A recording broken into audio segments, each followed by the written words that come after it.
Primary টেটের পরীক্ষা নিয়ে আরও একটি গুরুত্বপূর্ণ আপডেট এসে গেল। এবার আরও একটি নতুন বিজ্ঞপ্তি প্রকাশ করল West Bengal board of primary education. এই বিজ্ঞপ্তিটি প্রকাশ পেয়েছে 19/10/2022 তারিখে, অর্থাৎ এর আগে অনেকগুলো বিজ্ঞপ্তি প্রকাশ করেছিল। এটা হচ্ছে সবথেকে লেটেস্ট বিজ্ঞপ্তি, 19/10/2022 তারিখে এটি প্রকাশ পেয়েছে।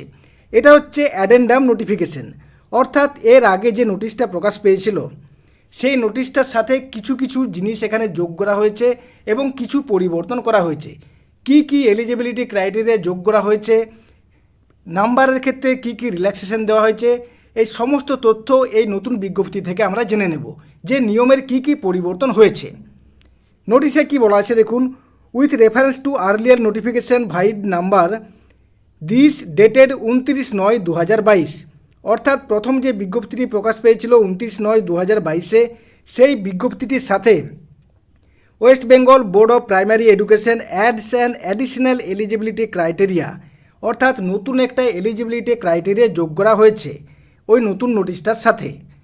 তো নতুন এলিজিবিলিটি ক্রাইটেরিয়াতে কী বলা হয়েছে, graduation and 2-year diploma in elementary education by whatever name known, অর্থাৎ গ্র্যাজুয়েশনের সাথে 2 বছরের ডিপ্লোমা এলিমেন্টারি এডুকেশন থাকলেও অ্যাপ্লাই করতে পারবেন। এবার দেখে নিন, the eligibility criteria in section 1 should be read as under after adding all addendum. সমস্ত অ্যাডেন্ডামগুলো যোগ করার পর এলিজিবিলিটি ক্রাইটেরিয়া কি দাঁড়ালো তার সম্পূর্ণ তথ্যটা এখানে দেখে নিন। কি কি বলা হয়েছে দেখুন, প্রথমে কি আছে, senior secondary or its equivalent, অর্থাৎ HS pass with at least 50% marks, কমপক্ষে 50% এইচএসের নম্বর থাকতে হবে, এবং 2-year diploma in elementary education, এবং তার সাথে 2 বছরের ডিপ্লোমা ইন এলিমেন্টারি এডুকেশন থাকতে হবে। এটা গেল 1 নম্বর ক্রাইটেরিয়া। 2 নম্বর ক্রাইটেরিয়া কি, senior secondary or its equivalent, অর্থাৎ এইচএসে 50% মার্কস থাকতে হবে এবং 4-year bachelor of elementary education, এবং তার সাথে 4 বছরের ব্যাচেলার অফ এলিমেন্টারি এডুকেশন বা b.ed থাকতে হবে।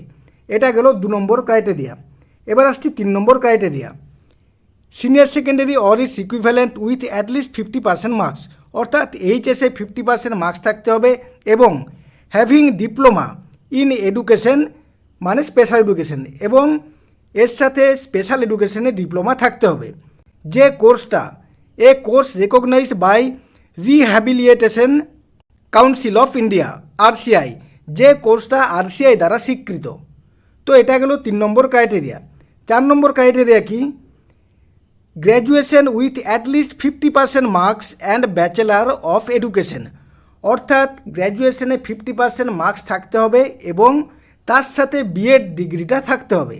এটা গেল 4 নম্বর ক্রাইটেরিয়া। এবার আসছি 5 নম্বর criteria, graduation and 2-year diploma in elementary education, গ্র্যাজুয়েশনের সাথে 2 বছরের ডিপ্লোমা ইন এলিমেন্টারি এডুকেশন অর্থাৎ DLED থাকলেও অ্যাপ্লাই করতে পারবেন।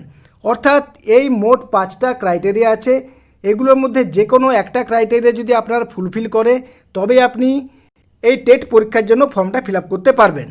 এবার দেখে নিন নিচে কি লেখা আছে, কত % নম্বরে ছাড় দেওয়া আছে সেটা নিয়ে কি বলেছে। 5% relaxation of marks in senior secondary or its equivalent examination, অর্থাৎ 5% রিল্যাক্সেশন দেওয়া হবে এইচএসের ক্ষেত্রে, অথবা ইন গ্র্যাজুয়েশন অথবা এইচএসে 45% মার্কস পেলেও চলবে। এটা কাদের জন্য, will be allowed for the schedule caste, schedule tribes, other backward class or other backward class B, অর্থাৎ SC ST OBC A OBC B, exempted categories, ex serviceman, physically handicapped এবং death in harness category. যারা এই সমস্ত ক্যাটাগরির মধ্যে পড়েন তাদের ক্ষেত্রে এইচএস এবং গ্র্যাজুয়েশনে 5% মার্কসের রিল্যাক্সেশন দেওয়া হয়েছে, অর্থাৎ তারা এইচএস এবং গ্র্যাজুয়েশনে 45% মার্কস পেলেও চলবে।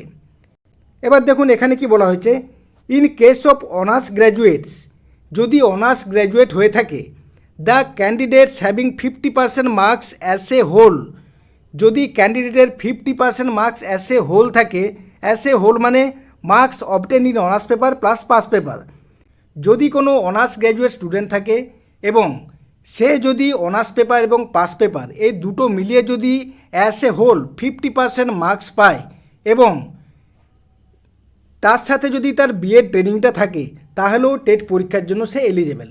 অর্থাৎ গ্র্যাজুয়েশনে যদি অনার্স এবং পাস কোর্স এই দুটো মিলেও 50% নম্বর থাকে, তার সাথে যদি বিএড থাকে, তারাও কিন্তু আবেদনটা করতে পারবে। এর আগের নোটিশে কি বলা ছিল যে শুধুমাত্র যারা অনার্স গ্র্যাজুয়েট এবং যাদের অনার্সে 50% মার্কস আছে তারাই আবেদন করতে পারবে, কিন্তু এখন সেই নিয়মটা চেঞ্জ হয়েছে। সুতরাং এই নোটিশে যা যা নিয়মগুলো বলা হয়েছে এটাই হচ্ছে সবচেয়ে লেটেস্ট নিয়ম এবং এই নিয়মটাই ফলো করা হবে।